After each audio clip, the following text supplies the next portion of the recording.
itu kayaknya mungkin orang-orang yang nggak berbuat syirik itu. Intinya mereka pun saling apa? Saling menyampaikan penasaran siapa orang-orang ini. Ya.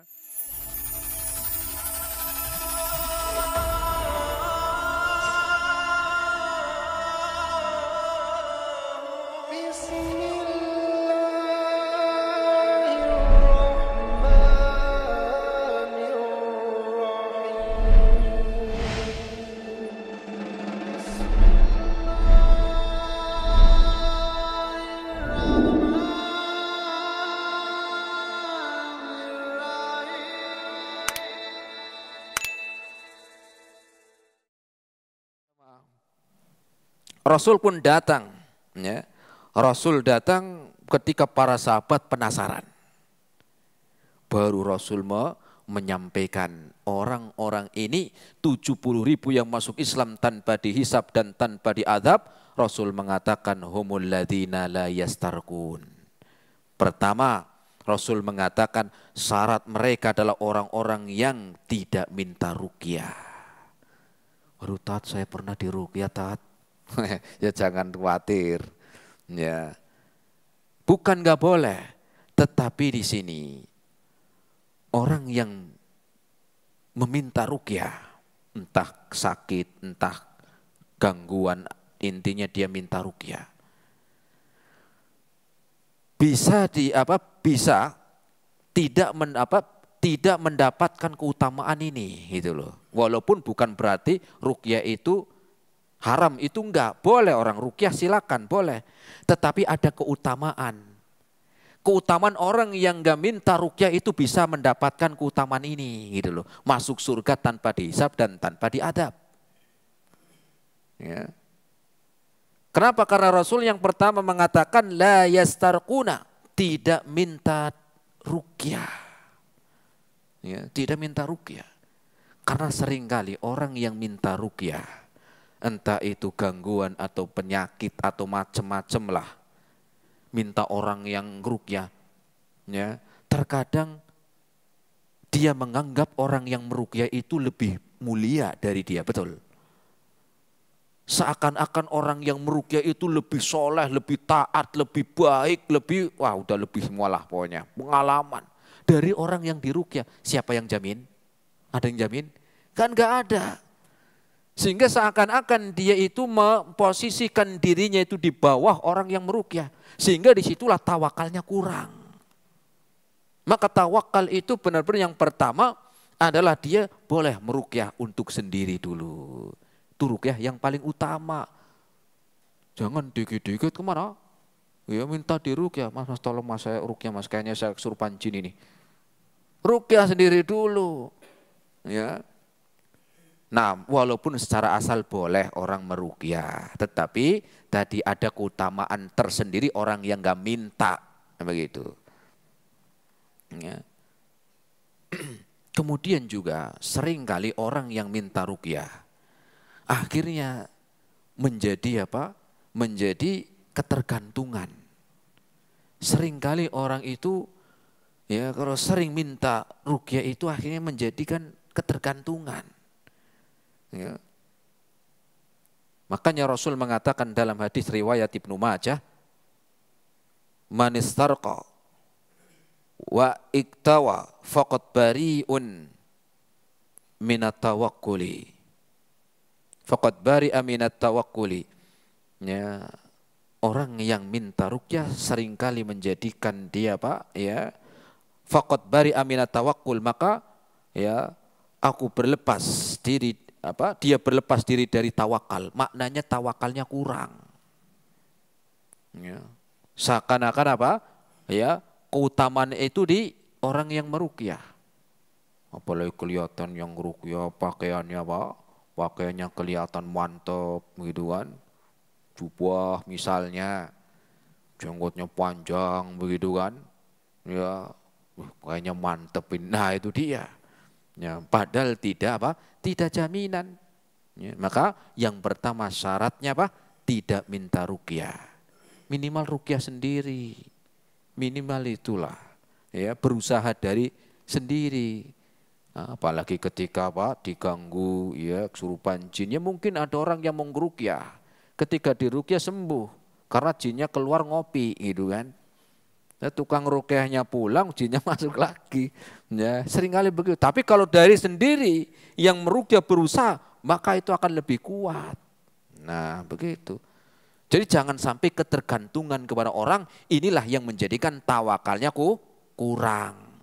Padahal orang yang masuk surga tanpa dihisab dan tanpa diadab, orang yang benar-benar tawakal. Ini yang pertama. Yang kedua syaratnya, wala yaktawuna, tidak berobat dengan besi panas. Maknanya apa Ustaz, kok aneh berobat dengan besi panas? Jadi begini. Jadi dulu pada zaman jahiliyah,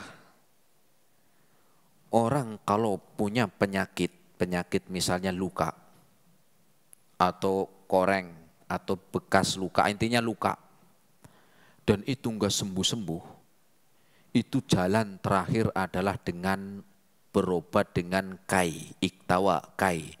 Kai itu adalah besi yang dipanaskan. Panasin besi, misalnya antum di sini gitu kan, ya tempelin begitu. Ya. Tapi kalau cuman panu ya jangan ya jemaah. Antum nanti ya bukannya malah sembuh malah malah jadi parah nanti antum. Nah, mereka pada zaman jahiliyah itu sampai disebutkan annal kai mujarrab. Disebutkan bahwa penyakit kala itu kalau nggak sembuh, jalan terakhirnya itu seakan-akan yang nyembuhin dengan pengobatan kai tersebut. Ya. Sampai disebutkan mereka akhiru dawa al-kai. Terakhir pengobatan itu dengan besi yang dipanaskan. Nah, kita memaknai tentang berobat dengan besi panas ini dengan sejarahnya seperti apa sekarang begini. Misal, ya ada orang yang dia berobat itu enggak mau di dokter A. Misalnya, saya kalau nggak berobat, nggak periksa di dokter A, itu saya nggak sembuh mas. Ini maksudnya seperti itu. Ini menunjukkan tawakalnya kurang. Saya tanya, yang nyembuhin siapa? Yang nyembuhin siapa? Kalau mungkin cocok, mungkin. Tapi bisa jadi besok enggak. Kenapa? Karena semua kesembuhan itu datangnya dari siapa? Dari Allah, bukan dari dokter ABC, bukan. Itu adalah wasilah. Itu adalah sebagai jalan perantara untuk mendatangkan kesembuhan. Bukan berarti yang menyembuhkan dokternya. Bukan berarti yang menyembuhkan obatnya. Betul jemaah? Itu. A sama B pasien datang ke dokter. A sama B itu sakitnya sama. Umurnya sama. Datang ke dokter yang sama. Dikasih obatnya sama, minumnya juga waktunya sama, obatnya sama, dosisnya sama. Pasien yang A, mari. Yang B, ganti TR-nya, mati. Bisa enggak? Bisa. Padahal bayangkan tadi sama-sama datang, obatnya penyakitnya sama, obat yang dikasih pun sama, dosisnya sama, tetapi hasilnya beda. Ini menunjukkan penyembuhan bukan dari siapa? Bukan dari obat ataupun dari dokter, tapi itu sebagai wasilah kita diperintahkan untuk berobat. Tetapi ingat bahwa yang menyembuhkan Allah dan Rasul memerintahkan agar kita mendatangi tempat untuk berobat, bentuk tawakal. Ya. Dan ketika seorang, saya kayaknya enggak, saya kalau enggak berobat di sana enggak sembuh. Allahu Akbar, siapa yang nyembuhin? Banyak orang berobat di sana ya mati juga. Iya jemaah, kan begitu. Inilah makna dari al-kaif. Menunjukkan tawakalnya kurang. Ya, mungkin kita juga ada yang begitu ya. Kalau dia mengatakan ya dia mengatakan saya berobat di sana, saya cocok. Kenapa Pak? Yaitu dokternya itu ramah, Masya Allah saya datang ke sana dengan membawa rasa sakit yang berat dihibur, ya kemudian ya memberi motivasi, akhirnya saya pelan-pelan sembuh. Itu mungkin bisa. Berbeda kalau dokter itu Gitu, saya masanya pengalaman sama kemarin pas lagi rame COVID, ya saya kena juga sama. Badan udah gak enak banget waktu itu. Kenapa nih saya? Dokter ngapa datang berobat sama ke dokter, gitu kan? Malah ditakutin saja. Iya, Mas, ini jenengan kena COVID. Kaget saya, kan? Karena waktu itu banyak yang meninggal, ya kan? Ini setelah beberapa jam setelah ini, Mas, jenengan akan mengalami lelah yang luar biasa, mengalami begini satu dua, kan tambah takut saya. Mungkin orang yang meninggal mungkin bukan karena apa COVID ya, mungkin karena takut itu juga bisa, karena stres mungkin kan. Akhirnya ya bukan karena COVID ya, karena takut tadi meninggal. Harusnya kan jangan begitulah, walaupun saya bukan dokter ya, itu saya anggap nggak pas. Kenapa? Pengalaman saya. Yang tadinya ya ke situ berobat nggak terlalu sakit, pulang tambah sakit bener. Setelah ini Mas, jenengan akan mengalami 1, 2, 3, 4, ya Allah, ya tambah berat saya. Ya, tapi kalau coba dihibur, insya Allah Mas sembuh. Bismillah, yang penting jaga ini obatnya diminum, nanti begini insya Allah banyak yang sembuh. Enak gak Jawa? Enak. Tapi kalau ditakut-takutin malah antum, jenengan Mas, setelah ini akan mengalami 1, 2, 3, terakhir mati. Mati beneran repot. Ya. Nah, jadi ini makna dari al-kai. Makna dari al-kai. Jadi syarat pertama tidak minta ruqyah, ya. Yang keduanya tidak bergantung kepada manusia atau bergantung dengan obat. Maknanya begitu. Apalagi kadang-kadang orang, saya tuh enggak sembuh kalau berobat, enggak cocok kalau enggak berobat di rumah sakit ini. Kenapa Bu? Oh iya, di sana rumah sakit itu rumah sakit yang sudah dikenal, bayarnya juga mahal, obatnya mahal, dokternya pengalaman. Siapa yang jamin? Banyak yang begitu meninggal juga ya ada. Tapi ingat bahwa itu mengurangi tawakal, maknanya begitu. Bukan nggak boleh berobat, silakan bagus. Banyak orang yang sembuh ya. Ya saya juga sering datang ya, alhamdulillah sering datang ke ya dokter ya ketika sakit, alhamdulillah juga sembuh ada. Tetapi ingat itu bentuk tawakal kita. Bukan tawakal itu diam, saya tawakal kalau sembuh juga sembuh di sini. Ya. Kalau terus begini enggak, tapi tawakal ada mengambil sebab. Nah, syarat yang ketiganya orang yang masuk surga tanpa dihisab dan tanpa diadab, wala yatatoyyaruna, tidak tatoyur. Tatoyur itu apa Ustaz? Tatoyur itu disebutkan bahwa tatoyur itu adalah mengkait-kaitkan sesuatu, ya, mengkaitkan sesuatu dengan kesialan-kesialan tertentu atau kebaikan-kebaikan tertentu dengan sesuatu yang tidak ada hakikatnya. Yang tidak apa? Dengan sesuatu yang tidak ada apa? Hakikatnya. Saya ulangi, tadi tatoyur apa? Mengkaitkan sesuatu dengan apa tadi? Mengkaitkan sesuatu dengan kesialan tertentu atau kebaikan tertentu dengan sesuatu yang tidak ada hakikatnya. Itu tatoyur. Maka orang yang masuk surga tanpa dihisab, tanpa diazab, itu mereka syaratnya yang ketiga tidak tatoyur. Apa itu? Tidak mengkaitkan kesialan dengan sesuatu yang tidak ada hakikatnya. Contoh misalnya, ada orang yang orang merasa mengkaitkan kesialan atau kebaikan, contoh ini kesialan ya, dengan sesuatu yang tidak ada hakikatnya. Misalnya ada burung apa itu, yang katanya kalau ada orang mati, kan? Burung, iya burung gagak. Wah ini di atas rumah ada burung gagak, kayaknya ada yang mau meninggal. Loh, ini kan mengkaitkan kesialan tertentu dengan sesuatu yang ada hakikatnya. Burung gagak itu lagi cari makan kok. Betul ya Ma? Nah itu. Ya, dengan yang dilihat atau dengan suara-suara tertentu yang gak ada hakikatnya. Ya. Atau mungkin apa? Orang kejatuhan apa biasanya itu?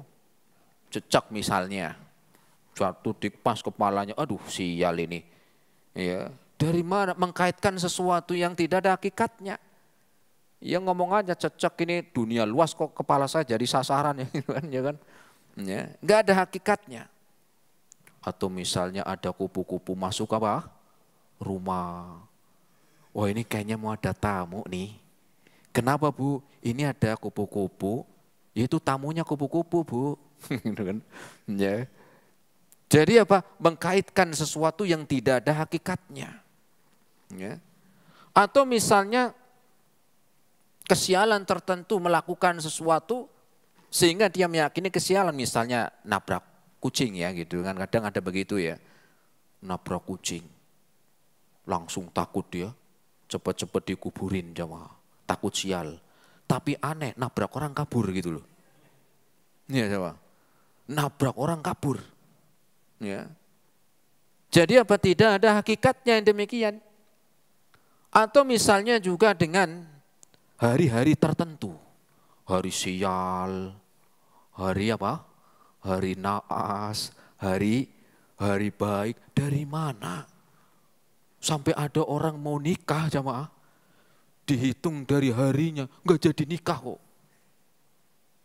Ketika datang, ya sudah laki-laki sama perempuannya, sudah didampingi orang tuanya datang. Jenengan mau nikah Mas? J Pak. Lahirnya kapan? Jumat Kliwon Pak. Jenengan Mbak, Kemis Kliwon. Sebentar ya, saya hitung dulu. Nggak tahu pakai rumus apa itu. Sampai hari ini saya juga belum tahu jamaah. Rumus Pitagoras atau apa saya juga. Setelah sekian menit keluar. Maaf Pak, Bu, Mas ya Mbak. Jangan dilanjutkan. Waduh, ngeri nggak? Kenapa Pak? Ini harinya hari sial jenengan. Kemis Kliwon ketemu Kamis Kliwon. Bahaya. Akan terjadi malapetaka. Gitu. Wah, akhirnya bener jamaah, nggak jadi nikah. Ya. Justru datang ke situ sial, betul. Justru datang ke situ sial. Coba kalau nggak datang, udah nikah dia, enak gak? Justru datangnya ke situ jadi sial. Ya, nggak ada toh, kita juga nggak pernah minta, nggak pernah kita apa? Nggak pernah kita pesan lahirnya harus ya Kemis Wage, Jumat Wage juga enggak. Kita nggak pernah pesan. Ya. Kadang-kadang sudah dikasih tahu dari apa kandungannya, oh ini HPL-nya Kemis. Ternyata apa? Jumat. HPL-nya apa? Seminggu lagi. Ada yang sebulan lagi baru lahiran. Ya, kita nggak pernah pesan. Ya. Atau misalnya dengan bintang-bintang tertentu. Ini kan masuk ini. Mengkaitkan kesialan tertentu atau kebaikan tertentu dengan sesuatu yang ada hakikatnya. Misalnya kalau lahirnya bulan Januari atau Maret, kalau atau Mei, ya antum biasanya ada bintang ya, apa bintang? Misal contoh, ya, contoh bintang itu loh, itu yang, ya misalnya begitulah ya. Bintangnya apa Mas? Saya Taurus. Gimana bintangnya? Oh ini cintanya susah, kata siapa? Coba kalau dikumpulkan semua manusia yang lahirnya di bulan tersebut, semuanya sial? Enggak. Di situ cintanya apa? Ya susah. Ada tetangga saya baru nikah kemarin bulan itu juga. Oh, umurnya apa? Umurnya pendek, di situnya ada pendek. Ada yang ya sampai tua. Ya, jadi enggak ada seperti itu. Kok bisa-bisanya terkadang kita itu dibodohi dengan seperti itu. Inilah yang dimaksud tatoyur. Mengkaitkan sesuatu, kesialan atau kebaikan tertentu dengan apa yang tidak ada hakikatnya. Ya, ini yang disebut dengan tatoyur. Maka orang yang masuk surga enggak begitu. Waduh Tat, saya punya pemahaman begitu. Ya, yang kalau sudah ya bertobat aja udahlah begitu. Ya. Ada lagi yang merasa sial dengan nomor jamaah. Iya, nomor berapa jemaah? Antum kok hafal? Pengalaman kan ini. Ya sial dengan nomor 13. Ya, saya pernah tinggal di ya, perumahan, situ nggak nyampe ya rumahnya 20-an jemaah. Pernah saya hitung, perumahan itu yang saya tinggal itu ternyata setelah 10, 11, 12, 12A, 14. 13-nya enggak ada. Oh kena tatoyur juga berarti yang buat mungkin. Ya. Yang repot kalau antum punya anak 13 nih gimana ngomongnya jamaah. Ini anak saya nomor 12, yang ini 12A. Masa 12A? Ya. Nah, repot begitu. Ya, ini adalah tatoyur. Ya. Kait-kaitkan sesuatu dengan atau bulan-bulan tertentu.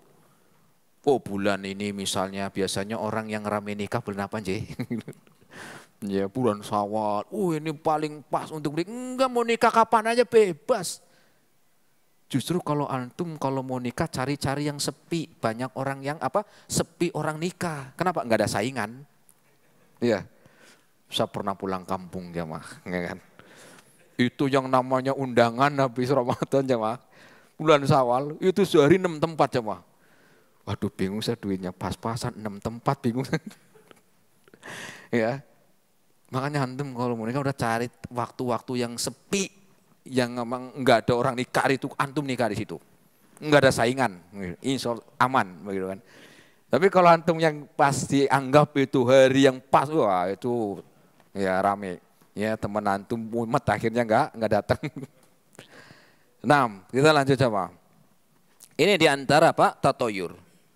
Ya, atau dengan hewan atau macam-macam lah ya, ini diantara contoh tatayur, dan Rasul mengatakan syarat yang ketiganya adalah wala yatatayyaruna, mereka tidak tatoyur.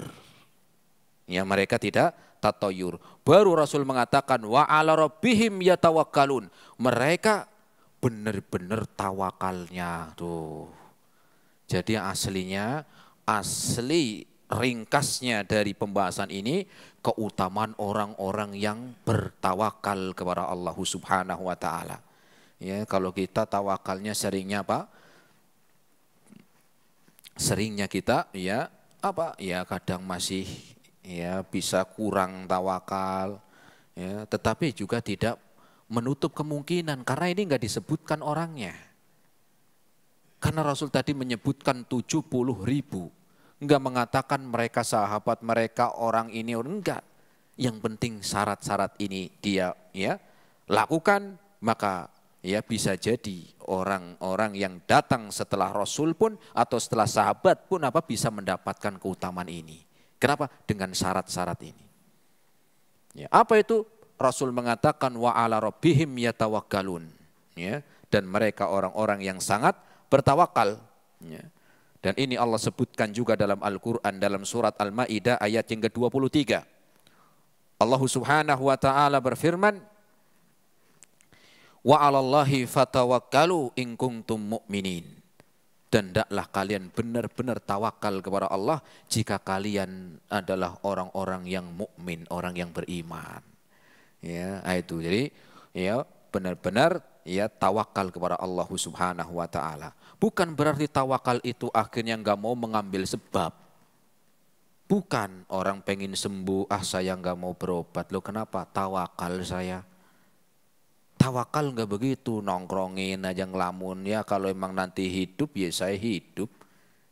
Ya. Tetapi tawakal itu adalah Rasul menyebutkan di dalam hadisnya. Tawakal itu Rasul menyebutkan lau annahum yatawakkaluna kama tatawakkalu tayru tagdu himasan wa yaruhu bitana. Lihatlah kalian burung. Kalau benar-benar kalian memang ingin menjadi orang-orang yang benar tawakal, lihat burung. Bukan yang disangkar ya, bukan. Apa kata Rasul? Mereka, ya maksudnya burung Lihat burung, bagaimana tawakalnya? Yagdu himaso. Mereka berangkat pagi waktu masih kosong perutnya. Wayaruhu bitona, kemudian pulang sudah kenyang dan dia sudah ngasih makan keluarganya, anak-anak sudah dikasih. Itu burung jamaah. Ya, itu burung. Lihat burung, bagaimana tawakalnya? Dia enggak tetap di rumah burung yang di pohon itu enggak disusuh terus. Ya, burung enggak begitu. Kalau seandainya pasrah, udahlah kalau emang nanti kenyang nanti ada turun dari langit ke sini, enggak, burung keluar. Padahal resikonya di luar juga berat. dia harus kerja, maknanya begitu. Ada sebab yang dia ambil, sebab yang dia lalui, keluar. Dia nggak nongkrong terus di susuhnya, enggak. Ya. Kemudian wayaruhu bitona, pulang sudah penuh perutnya, bahkan sudah ngasih apa? Ngasih makan untuk ya anak-anaknya itu. Itu burung. Maka lihatlah burung, itulah makna tawakal kata Rasul. Apa itu makna tawakal? Berarti mengambil apa? Mengambil sebab. Sebabnya pun sebab yang disyariatkan. Bukan seperti misalnya saya mau maling nih, bismillah, tawakal saya. Ya, kalau benar ini apa akan sukses, kalau enggak ya sudah, yang penting saya sudah tawakal. Oh ini tapi enggak benar, jalannya lewat apa maling, ya ini enggak benar. Karena tawakal mengambil sebab yang dianjurkan, yang disyariatkan. Ya, bukan mau maling dia tawakal. Bukan dia mau korupsi kemudian tawakal. Bukan karena dia nipu. Saya mau nipu, bismillah tawakal. Ya enggak, itu sebabnya udah gak bener. Mau kerja, mau apa? Mau jualan, mau usaha. Yang penting ada sebab yang dia ambil. Bukan menipu, bukan karena apa? Ya, yang diharamkan. Tetapi mengambil sebab yang dibolehkan. Seperti orang yang sakit sama. Bentuk tawakalnya gimana? Mengambil sebab. Bagaimana itu? Minum obat. Ya, minum obat yang sesuai tentunya. Kemudian datang kemana? Ke dokter, ke rumah sakit, ke puskesmas atau ya yang lainnya untuk itu bentuk dari tawakal. Yang penting sudah ada usaha yang mengambil sebab yang dibolehkan. Adapun kesembuhan Allah yang menentukan. Ah begitu. Kemudian bergantungnya hati hanya kepada Allah.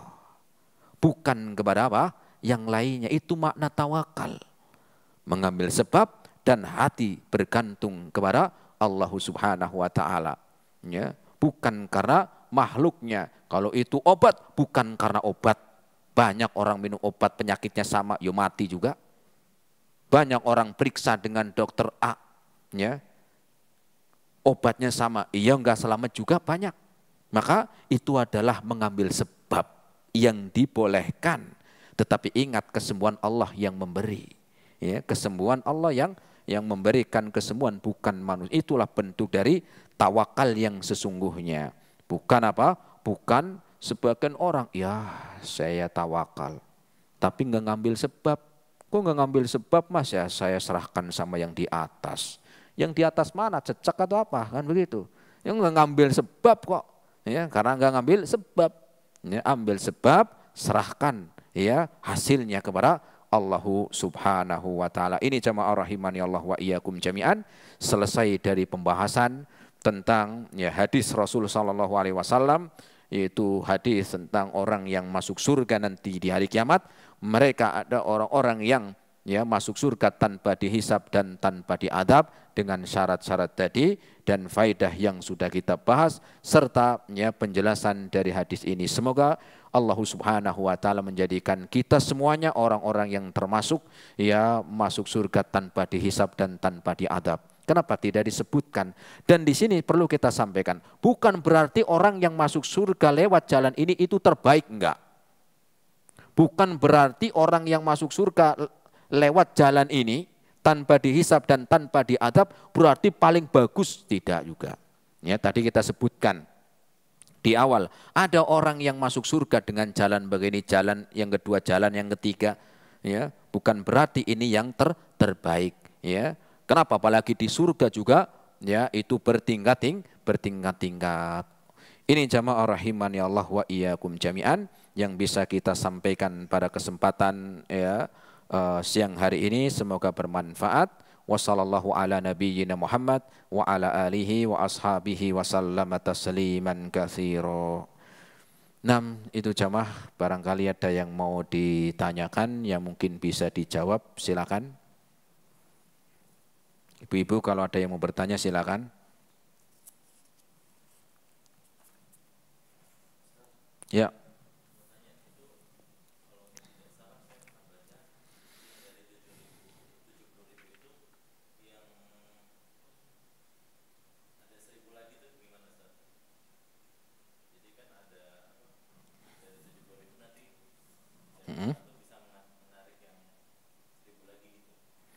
Iya, tadi disebutkan dalam riwayat Imam Ahmad itu memang ada tambahan. Ada tambahan ya, ada ya 70.000 lagi. Ya, dalam riwayat yang lain itu ada tambahan lebih dari 70.000. Adalah kalau riwayat tadi Imam Muslim, kemudian riwayat Imam Bukhari ya 70.000. Allahu a'lam, ada tambahan dalam riwayat yang lain. Iya.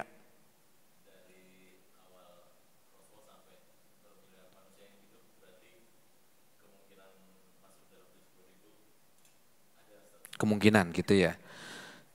Dalam hadis tadi Rasul menyebutkan mereka yang pertama la yastarkun wala yaktawuna wala yatatayyaruna wa ala rabbihim yatawakkalun. Tidak disebutkan nama-namanya kecuali satu. Ada orang yang satu sahabat nih, Ukasha. Ketika Rasul mengatakan selesai mengatakan ini Ukasha, lanjutan hadis ini, Ukasha itu ya Rasul, doakan saya ya Rasul, biar saya masuk orang yang termasuk orang yang 70.000 tersebut ya Rasul. Kemudian Rasul mendoakan, iya saya sudah doakan, engkau termasuk orang yang ya dari 70.000. Kemudian ada temannya lagi di belakangnya, ya Rasul saya juga dong. Kemudian Rasul mengatakan, kamu keduluan Ukasha. Bukan berarti Rasul mengatakan, oh kamu enggak. Tapi Rasul mengatakan, kamu keduluan. Ini bahasanya sopan banget enggak? Oh iya. Coba kalau seandainya dia temannya tadi mengatakan, ya Rasul saya doain juga dong. Kemudian Rasul mengatakan, oh kamu enggak. Kira-kira sakit hati enggak? Sakit hati. Tapi Rasul mengatakan dalam hadis ini, ya Rasul mengatakan, ya dalam riwayat tersebut kamu keduluan, sabakoka biha Ukasha, kamu keduluan Ukasha. Ya. Tapi bukan berarti dia enggak masuk, mungkin aja masuk, cuman keduluan gitu maknanya. Ya. Dan ini juga tidak menutup kemungkinan orang-orang yang datang setelahnya. Karena yang Rasul sebutkan cuman satu, yaitu sahabat Ukasha.